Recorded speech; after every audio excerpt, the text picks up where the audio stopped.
We have updates and confirmation on the Redmi Note 8 and the Redmi Note 8 Pro. Today we're gonna go over it and talk about your reaction to some of those details. Hey, my name is Mitchell. Before we get into this, I wanna thank everyone that uses my affiliate links. Without your support, we couldn't keep it going. Also, go ahead, check out my Twitter and Instagram. Instagram is where I share your content. You guys know the drill. You wanna support me? Buy me a coffee. You wanna check out some awesome written content? Go ahead and check out my website. And let's just jump into this. So it has been confirmed, or it's pretty much been confirmed at this point, that the Redmi Note 8 is going to use the Snapdragon 665 and the Redmi Note 8 Pro is going to use the MediaTek Helio G90T. Now, some updates on the Redmi Note 8. Last video, I said that there would be no way that they were going to be using the MediaTek processor, or it'd be weird for them to use the MediaTek processor in the base level Note 8, and that, like, why would they do that? And those things have kind of been confirmed. In the Redmi Note 8, we're gonna have a Snapdragon 665, which is very similar in construction to the Snapdragon 660, although it does shift from a 14 nanometer processor construction basically to an 11 nanometer processor construction. That is going to see us tangible improvements in battery life. It's gonna have a similar 4,000 milliamp hour battery to what we have right now on the Redmi Note 7. And that means that we're going to be getting roughly maybe 10 to 15% better battery life on the Redmi Note 8 versus the Redmi Note 7, just based on on the processor. Give or take maybe 30 to 45 minutes extra screen on time, potentially, all things being considered. It's going to have a quad camera setup. It's going to have a ultra wide, it's gonna have a telephoto, a 48 megapixel camera, and then it's also going to have a depth sensing camera. Hold on a second, we're gonna look over some of these notes. 48 megapixel primary camera paired with a super wide angle camera, a depth of field camera, and a super macro camera. So no, the fourth camera is not a time of flight camera, which would be used for like AR stuff. We are seeing Xiaomi kind of go head to head with Huawei in regards to doing that. And I find it interesting that they're going to be using the 48 megapixel camera. It seems like as the telephoto camera, so they're just going to be cropping into the main camera and then using that distance depth of field camera to give you portrait mode shots. I think that this is an okay trade-off, right? Being that usually the telephoto cameras aren't able to have as fast enough of an f-stop.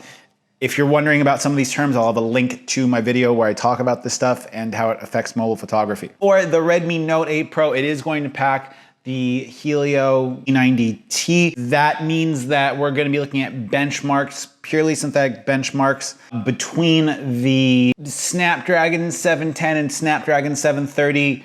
Now, one area that rumors and speculation are a little bit less confirmed about is the Redmi Note 8 Pro. We know it's going to have the Helio G90T. We know it's going to have specific gaming accessories. So this might be what we could consider like the first mid-tier gaming smartphone, sort of, which is interesting. We are going to have another quad camera, or we're going to have a camera that's at least as good as it is on the Redmi Note 8. So think possibly time of flight sensor included with it to like be utilized by the capabilities of the Helio G90T.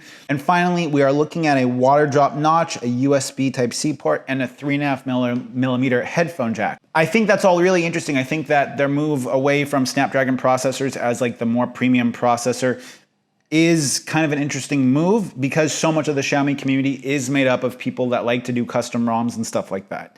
So that whole shift for me is kind of interesting.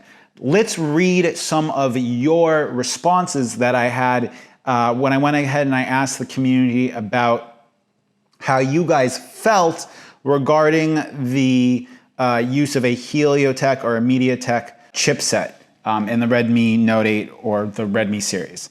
Lon Jenin, but it could be the case of the Redmi Note 4 where the MediaTek came first and the Snapdragon comes after a few months. We're not looking at that. His response was, fuck. People are Constantine, blah, blah, blah. I will buy the K20 Pro for a little more price, problem solved. The problem is that the K20 Pro, depending upon the market that you're in, could be priced really, really high. We know that the Mi 9T Pro is going to be priced more expensively than the K20 Pro was. And a lot of people, they're not gonna have this issue. Thin Butchbinder.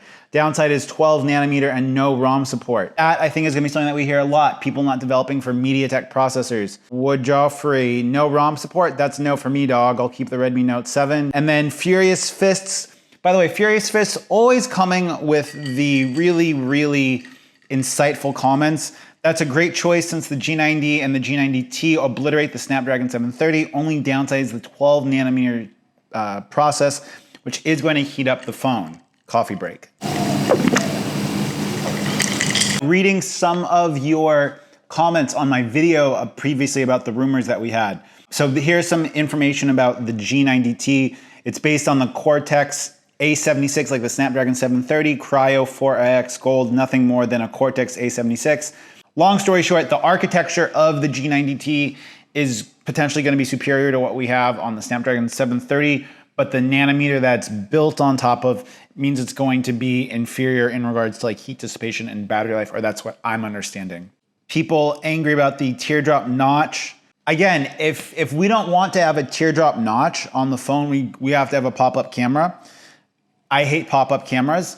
And one question I have for you guys, because I think this is something that like no one has discussed.